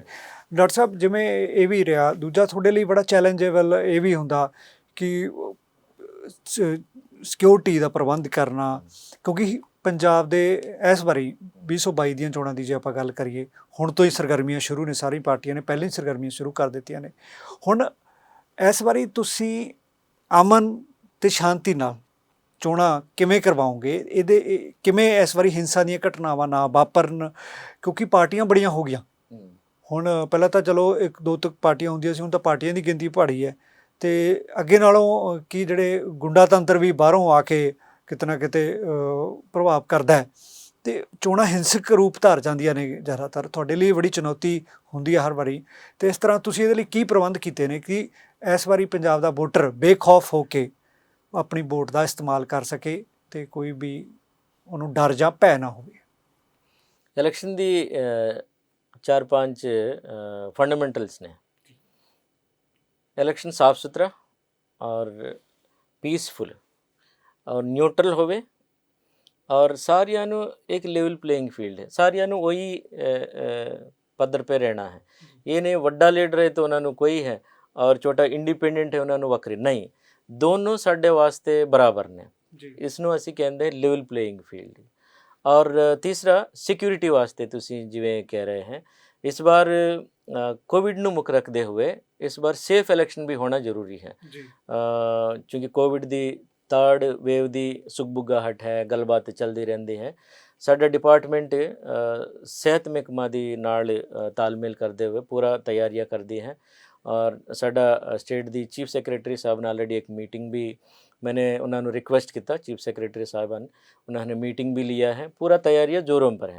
और सिक्योरिटी के हिसाब से आम अगर फोर्सेस सानू चाहिए, पिछली बार सानू 500 ते उत्ते कंपनीज दा फोर्स मिल गया है, इस बार देखते हैं। मैंने अगर लोड ज़्यादा है ज़रूर मैं इलैक्शन कमीशन नू बेनती करांगा। मैनू पूरा यकीन है जिन्ना भी असी फोर्स मंगते हैं पूरा फोर्स इत्थे मिलना ही है। और बहुत ही इंपॉर्टेंट गल ये है, पंजाब दे विच सरगर्मी हुंदा है, इलैक्शन पीसफुल हुंदा है। बहुत ही इंटरेस्टिंग नाल इंटरेस्ट दे नाल लड़दे हैं इत्थे चोण, क्योंकि मुझे इस चोण करने दा तजुर्बा बहुत है, क्योंकि एज ए DC कई सारे चोण करवाइया है और उसके बाद मुख्य चोण अफसर पूरा चोण की जिम्मेदारी साडा ही उत्ते है और बाई इलैक्शंस हुंदा है। ये बहुत इंटरेस्टिंग बातें हैं, सरगर्मी बहुत है, ऐसा लगता है करंट पूरा है, लगता है कुछ होगा, कुछ नहीं होता। अब वोट पाने वास्ते लोग इतना ज़्यादा इंटरेस्ट दिखाते हैं और उस वोट आंदे दिन बहुत पूरा पिंड ऐसा लगता है सब लोग उठ के आए जाते, घरों आए जाते, पर एकदम मेले वाले माहौल होंदा है। इस बार असी डिग्नीफाइड वोट विद डिग्निटी ਡਾਕਟਰ ਸਾਹਿਬ ਅਸੀਂ ਕਰਵਾएंगे। ਡਾਕਟਰ ਸਾਹਿਬ ਇੱਕ ਇਹ ਵੀ ਹੈ, ਪੰਜਾਬ 'ਚ ਕਿੰਨੇ ਬੂਥ ਸੰਵੇਦਨਸ਼ੀਲ ਨੇ ਇਸ ਵਾਰੀ? ਕਿਉਂਕਿ ਦੇਖੋ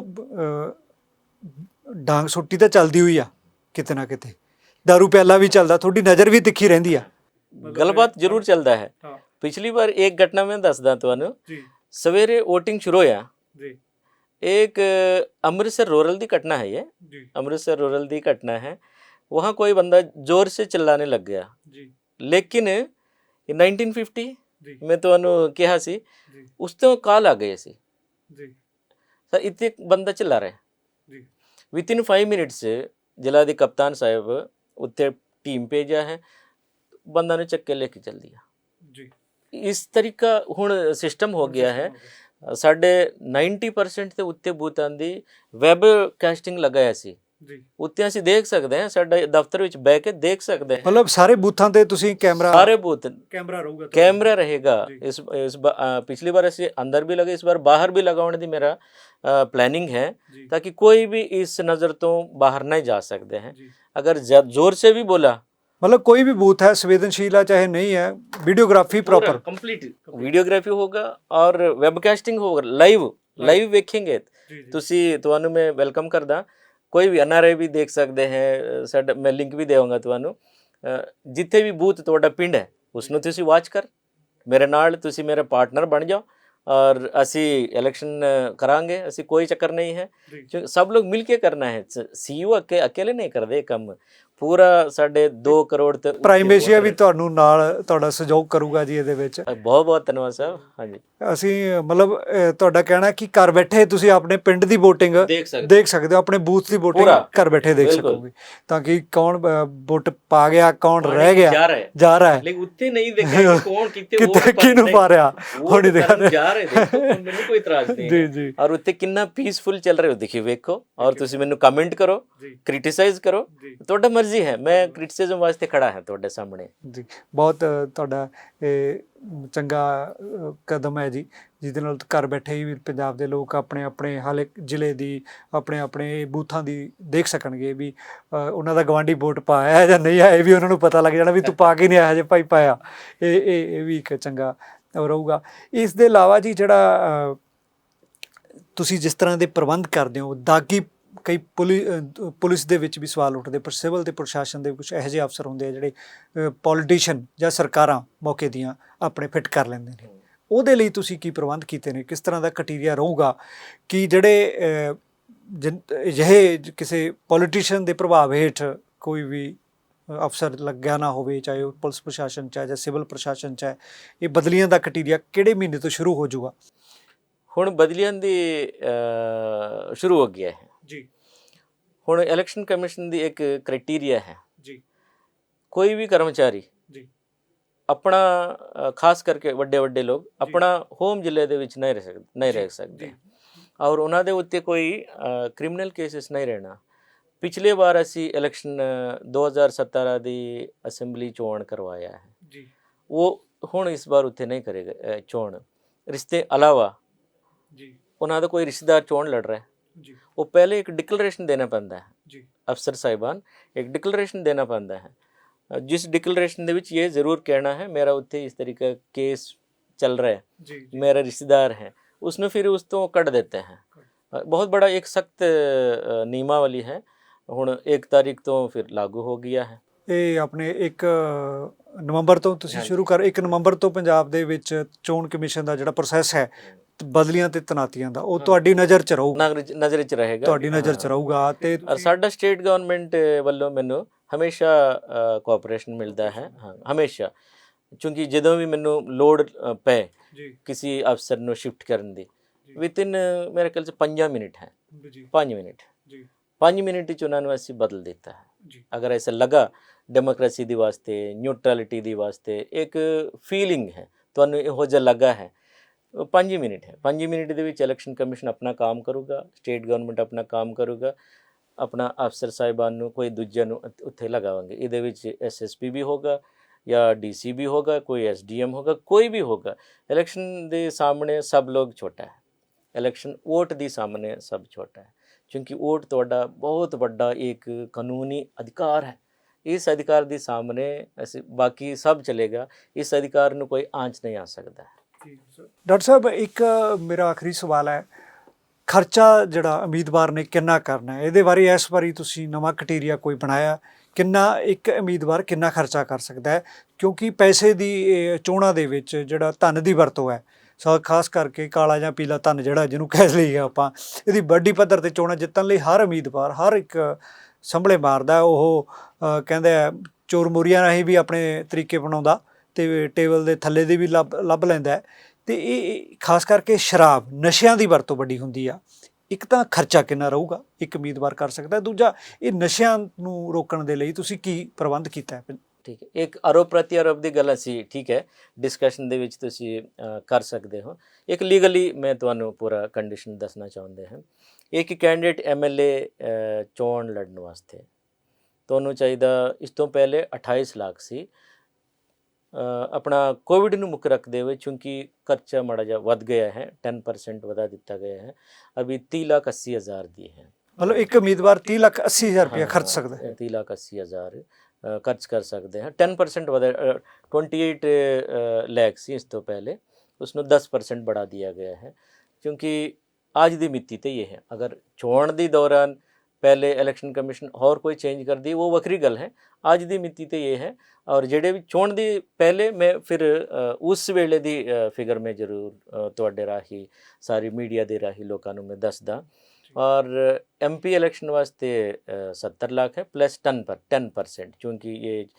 कोविड ਨੂੰ ਮੁੱਖ रखते हुए और ये गल हो गया उन्होंने अमाउंट के बारे में जिन्ना खर्च कर सकते बाकी जेडे भी एलिगेशनस हैं जेडे भी खर्च कर रहा है या कोई एक्सपेंडिचर कर रहा है और कोई इस तरीके इन्फ्लुएंसिंग चीज़ें कर रहा है ये सानू चाहिए कुछ एविडेंस चाहिए इस करके इलेक्शन कमीशन ने एक सी विजिल ऐप करके नाम करके एक ऐप रिलीज़ किया है सिटीजन अपने आप में एक विजिलेंस डिपार्टमेंट के रूप अख्तियार कर सकते हैं एक विजिलेंस डिपार्टमेंट के रूप है एक ਸਾਡਾ ਨਾਗਰਿਕ ਵਿਜੀਲੈਂਸ ਡਿਪਾਰਟਮੈਂਟ ਦੇ ਰੂਪ ਅਖਤਿਆਰ ਕਰ ਸਕਦੇ हैं ਹੀ can do the vigilance part 100 minute ਦੇ ਵਿੱਚ 100 ਮਿੰਟਾਂ ਦੇ ਵਿੱਚ DC ਸਾਹਿਬਾਨ ਫਿਰ ਤੁਹਾਨੂੰ ਜ਼ਰੂਰ ਆਨਸਰ ਦੇਗਾ ਆ ਕਾਰਵਾਈ ਹੋ ਚੁੱਕਾ ਹੈ ਜੀ ਤੁਸੀਂ ਜਿਹੜੇ ਵੀ ਸ਼ਿਕਾਇਤ ਕੀਤਾ ਹੈ ਇਹਦੇ ਵਿੱਚ ਸਹੀ ਹੈ ਤਾਂ ਕਾਰਵਾਈ ਹੋ ਗਿਆ ਨਹੀਂ ਹੈ ਤਾਂ ਫਿਰ ਤੁਹਾਨੂੰ ਧੰਨਵਾਦ ਦੇਵਾਂਗੇ ਸਿਰਫ ਐਟਲੀਸਟ ਸਾਨੂੰ ਕੁਝ ਇਨਫੋਰਮੇਸ਼ਨ ਇਹ ਤਾਂ ਦਿਆ ਹੈ ਲੇਕਿਨ ਚੋਣ ਦੇ ਵੇਲੇ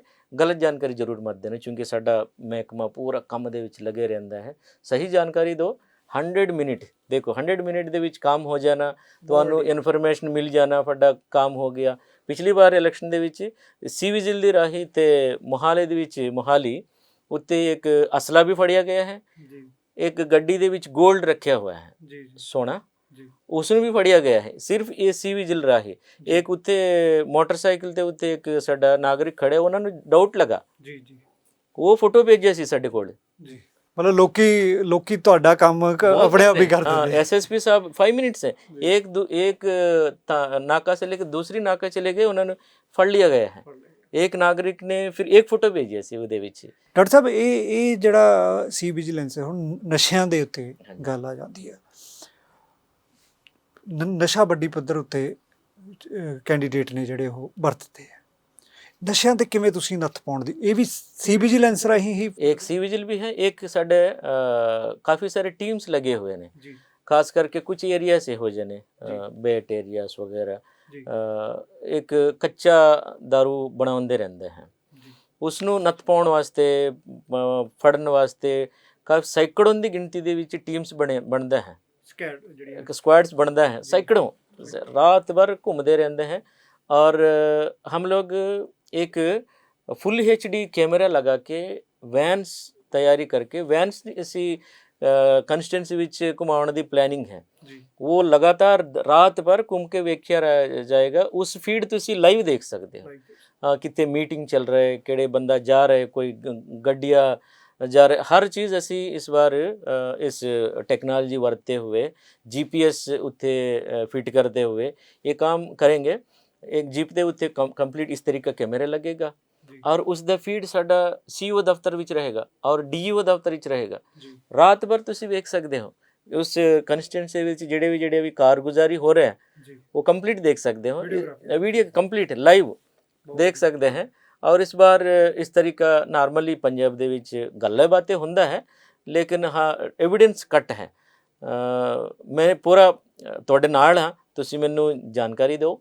और साडा गाड़िया जिते भी जाता है तो एक हल्का सा, अगर तुसी अपना ना भी नहीं दसना चाहते हैं, गुमनाम रहो, कोई चक्कर नहीं, इन्फॉर्मेशन दो। असी जरूर इलेक्शन एकदम साफ सुथरे, न्यूट्रल, सेफ, सिक्योर और ਮਾਣ ਦੇ ਨਾਲ ਤੁਸੀਂ ਵੋਟ ਪਾਉਣ ਦੀ ਪੂਰਾ ਇੰਤਜ਼ਾਮਾਤ ਅਸੀਂ ਕਰਾਂਗੇ। ਜੀ ਡਾਕਟਰ ਸਾਹਿਬ, ਤੁਸੀਂ ਕਾਫੀ ਸਵਾਲਾਂ ਦੇ ਜਵਾਬ ਦਿੱਤੇ, ਸਮਾਂ ਸਾਨੂੰ ਥੋੜਾ ਜਿਹਾ ਇਜਾਜ਼ਤ ਘੱਟ ਦਿੰਦਾ, ਅਗਲੀ ਇੰਟਰਵਿਊ 'ਚ ਵੀ ਹੋਰ ਵੀ ਅਸੀਂ ਤੁਹਾਨੂੰ ਸਮਾਂ ਦਿੰਦੇ, ਤਿਆਰੀਆਂ ਵਾਸਤੇ ਅਸੀਂ ਹੋਰ ਇੱਕ ਇੰਟਰਵਿਊ ਕਰਾਂਗੇ। ਪ੍ਰਾਈਮ ਏਸ਼ੀਆ ਨਾਲ ਮਿਲ ਕੇ ਇੱਕ ਨਿਰਪੱਖ ਚੋਣਾਂ ਕਰਾਉਣ ਦੇ ਵਿੱਚ ਆਪਾਂ ਸਾਰੇ ਰਲ ਕੇ ਭੂਮਿਕਾ ਨਿਭਾਵਾਂਗੇ। ਇੱਕ ਆਖਰੀ ਸਵਾਲ ਜਾਂਦੇ ਜਾਂਦੇ, ਕਿਉਂਕਿ ਲੋਕਾਂ ਦੇ ਦਿਲਾਂ ਦੇ ਵਿੱਚ ਇਹ ਰਹਿੰਦਾ ਹੈ ਕਿ ਚੋਣਾਂ ਮਿੱਥੇ ਸਮੇਂ ਦੇ ਉੱਤੇ ਹੋਣਗੀਆਂ, ਨਿਰਧਾਰਿਤ ਸਮੇਂ ਦੇ ਉੱਤੇ ਹੋਣਗੀਆਂ, ਅੱਗੇ ਪਿੱਛੇ ਤਾਂ ਨਹੀਂ ਕੋਈ ਪੈਣ ਦੀ ਸੰਭਾਵਨਾ ਹੈਗੀ? ठीक है, ਤੁਸੀਂ इंटरेस्टिंग करने वास्ते क्वेश्चन तो किया है। साडा तैयारियां मुकम्मल, जी रिपीट करना, साडा तैयारियां मुकम्मल। साडे पंजाब दी विधान सभा दी मिति 27 मार्च ਨੂੰ ਖਤਮ ਹੋਣ ਵਾਲਾ ਹੈ। ਸੋ ਇਸ बीच इलेक्शन कमीशन ਦੀ गाइडलाइंस ਦੇ ਮੁਤਾਬਿਕ ਅਸੀਂ काम 100% ਤੇਜ਼ ਗਤੀ ਦੇ ਨਾਲ ਕੰਮ ਕਰ ਰਹੇ। ਅੱਜ ਦੀ ਮਿਤੀ ਤੇ ਹਰ ਇੱਕ ਪਿੰਡ ਦੇ ਵਿੱਚ ਸਾਡਾ BLO ਸਾਹਿਬਾਨ ਤੁਹਾਡਾ ਬੂਥ ਦੀ ਡਿਟੇਲ ਅਪਲੋਡ ਕਰ ਰਹੇ। ਸਵੇਰੇ 4000 ਸੀ, ਹੁਣ ਮੈਂ ਸਟੂਡੀਓ ਆਉਣ ਤੋਂ ਪਹਿਲੇ ਵੇਖਿਆ ਸੀ 10500 ਹੋ ਗਿਆ। ਇਹ ਇੰਨਾ ਤੇਜ਼ੀ ਦੇ ਨਾਲ ਕੰਮ ਚੱਲ ਰਿਹਾ और ਅਸੀਂ पूरा तैयार हैं। EVMs हैं, VVPATs हैं, वॉच करने वास्ते अपना फुल HD कैमरा वाली वैन लगाएंगे, लोगों ਨੂੰ ਜਾਗਰੂਕ ਕਰਨ ਲਈ LED ਵੈਨਸ लगाएंगे। हर तरीका 340 करोड़ ਦੀ बजट इस बार ਵਰਤਨ ਜਾ ਰਹੇ हैं। ਤੁਹਾਡੇ ਵਾਸਤੇ ਤੁਹਾਡੇ ਵਾਸਤੇ ਇੱਕ ਸਾਫ ਸੁਥਰਾ ਚੋਣ ਕਰਨੇ ਵਾਸਤੇ ਹੈ। ਹੁਣ ਤਿਆਰੀ ਦੇ ਬਾਰੇ में ਅਸੀਂ ਗੱਲ ਕਰ ਰਹੇ और अगले बार इसमें इलेक्शन ਦੀ ਨੇੜੇ और कुछ ਗੱਲਾਂ ਬਾਤਾਂ ਤੁਹਾਡੇ ਨਾਲ ਮੈਂ ਸ਼ੇਅਰ ਕਰਾਂਗਾ। ਜੀ ਡਾਕਟਰ ਸਾਹਿਬ, ਤੁਹਾਡਾ ਬਹੁਤ ਬਹੁਤ ਧੰਨਵਾਦ। ਤੁਸੀਂ ਬੜੇ ਆਪਣੀ ਰਣਨੀਤੀ ਜਿਹੜੀ ਚੋਣ ਕਮਿਸ਼ਨ ਦੀ ਹੈ, ਕਿਸ ਤਰ੍ਹਾਂ ਨਿਰਪੱਖ ਚੋਣਾਂ ਕਰਾਉਣੀਆਂ ਨੇ ਅਤੇ ਪੰਜਾਬ ਦੇ ਲੋਕਾਂ ਨੂੰ ਵੋਟਾਂ ਦੀ ਤਾਕਤ ਬਾਰੇ ਦੱਸਿਆ, ਕਿਵੇਂ ਵੋਟ ਬਣਾਉਣ ਯੂਥ ਅੱਗੇ ਆਵੇ, ਅਤੇ ਤੁਹਾਡਾ ਬਹੁਤ ਬਹੁਤ ਧੰਨਵਾਦ ਹੈ। ਤੁਸੀਂ ਸਾਡੇ ਸਟੂਡੀਓ ਦੇ ਵਿੱਚ ਆਏ, ਅਸੀਂ ਫਿਰ ਅਗਲੀ ਵਾਰੀ ਤੁਹਾਨੂੰ ਸੱਦਾ ਦਿੰਦੇ ਰਹਾਂਗੇ। ਤਾਂ ਇਹ ਸਨ ਪੰਜਾਬ ਦੇ ਮੁੱਖ ਚੋਣ ਅਧਿਕਾਰੀ ਡਾਕਟਰ ਕਰਨਾ ਰਾਜੂ ਜੀ। ਜਿਹੜੇ ਕਿ ਬਹੁਤ ਹੀ ਸੁਲਝੇ ਹੋਏ ਤੇ ਤਜਰਬੇਕਾਰ ਚੋਣ ਅਧਿਕਾਰੀ ਨੇ ਤੇ ਪਿਛਲੀਆਂ ਜਿਹੜੀਆਂ 2019 ਦੀਆਂ ਚੋਣਾਂ ਪਾਰਲੀਮੈਂਟ ਦੀਆਂ ਸੀ ਉਹ ਵੀ ਇਹਨਾਂ ਦੀ ਦੇਖ ਰੇਖ ਹੇਠ ਹੋਈਆਂ ਸੀ ਤੇ ਇਸ ਵਾਰੀ 2022 ਦੀਆਂ ਚੋਣਾਂ ਦੀ ਜ਼ਿੰਮੇਵਾਰੀ ਉਹਨਾਂ ਦੇ ਮੋਢਿਆਂ ਦੇ ਉੱਤੇ ਹੈ। ਉਹਨਾਂ ਨੇ ਪੰਜਾਬ ਦੇ ਨੌਜਵਾਨਾਂ ਨੂੰ, ਲੋਕਾਂ ਨੂੰ ਅਪੀਲ ਕੀਤੀ ਹੈ ਕਿ ਉਹ ਅੱਗੇ ਆਉਣ ਤੇ ਆਪਣੀ ਵੋਟ ਬਣਾਉਣ ਤੇ ਵੋਟ ਦੀ ਵਰਤੋਂ ਕਰਨ, ਆਪਣੀ ਵੋਟ ਦੀ ਤਾਕਤ ਨੂੰ ਪਛਾਣਨ, ਕਿਉਂਕਿ ਵੋਟ ਹੀ ਇੱਕ ਅਜਿਹਾ ਹਥਿਆਰ ਹੈ ਜਿਹੜਾ ਕਾਨੂੰਨ ਬਣਾਉਂਦਾ। ਮਤਲਬ ਇਹ ਵੱਡੀ ਗੱਲ ਹੈ। ਤੇ ਜੇ ਅਸੀਂ ਆਪਣੇ ਵੋਟ ਦੀ ਵਰਤੋਂ ਕਰਾਂਗੇ ਤਾਂ ਅਸੀਂ ਆਪਣੇ ਦੇਸ਼ ਦੀ ਤਰੱਕੀ ਤੇ ਦੇਸ਼ ਦੇ ਵਿੱਚ ਇੱਕ ਚੰਗੀ ਸਰਕਾਰ ਚੁਣਨ ਦੇ ਵਿੱਚ ਅੱਗੇ ਆਵਾਂਗੇ। ਉਹਨਾਂ ਕਿਹਾ ਕਿ ਪੰਜਾਬ ਦੇ ਵਿੱਚ ਇਸ ਵਾਰੀ 340 ਕਰੋੜ ਦੇ ਕਰੀਬ ਜਿਹੜਾ ਹੈਗਾ ਚੋਣਾਂ ਦੇ ਉੱਤੇ ਚੋਣ ਕਮਿਸ਼ਨ ਨਿਰਪੱਖ ਚੋਣਾਂ ਕਰਾਉਣ ਦੇ ਲਈ ਖਰਚੇਗਾ ਤੇ ਵੱਡੀ ਪੱਧਰ ਦੇ ਉੱਤੇ ਸੁਰੱਖਿਆ ਦੇ ਇੰਤਜ਼ਾਮ ਹੋਣਗੇ।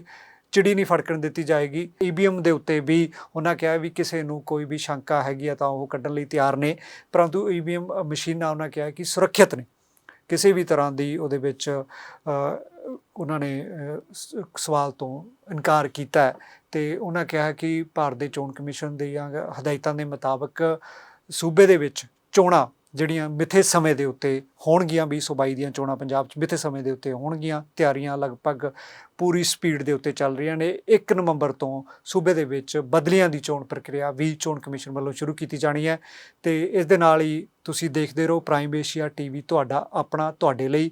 ਕੈਮਰਾਮੈਨ ਦੀਪਕ ਤੇ ਪਾਂਡੇ ਜੀ ਹੋਰਾਂ ਦੇ ਨਾਲ ਨਿਰਮਲ ਸਿੰਘ ਮਾਨਸ਼ੇਆ ਦੀ ਬਿਊਰੋ ਰਿਪੋਰਟ, ਚੰਡੀਗੜ੍ਹ। ਸਤਿ ਸ਼੍ਰੀ ਅਕਾਲ ਜੀ।